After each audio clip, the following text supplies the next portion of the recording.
Қайырлы күн баршаңызға, каналыма қош келдіңіздер. Бүгін ашытқысыз өте дәмді шелпектер дайындаймыз. Дайындалу жолы өте тез, 15 минутта дайын болады. Ал шелпектер өте жұмсақ, сондай дәмді болып шығады. Міндетті түрде осы рецепті сақтап алып, дайындап көріңіздер.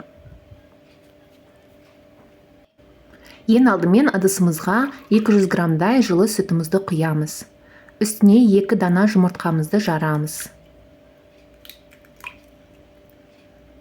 Содан соң 1 шай қасық тұз, 2 ас қасықтай қантты саламыз. Барлығын жақсылап араластырамыз.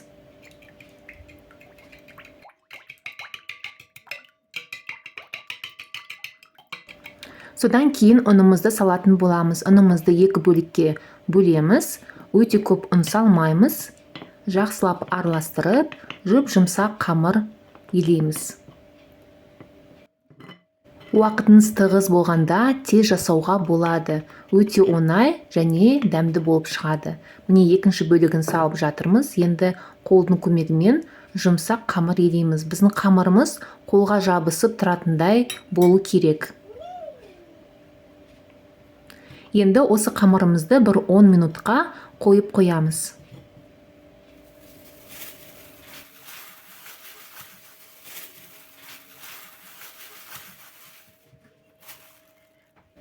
Менде осы қамырдан 9 шелпек болды.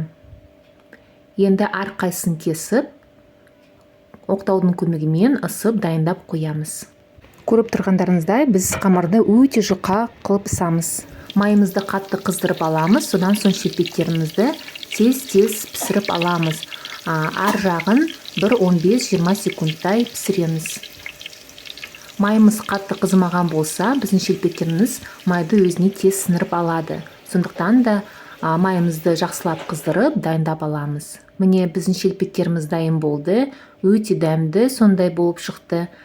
Менің отбасыма қатты ұнады. Уақыт тығыз болғанда өте жақсы рецепт. Егер рецепт ұнаса, каналыма жазылып, осы рецепті сақтап алып, дайындап көріңіздер. Сіздермен болған айым, қош сау болыңыздар, ас болсын.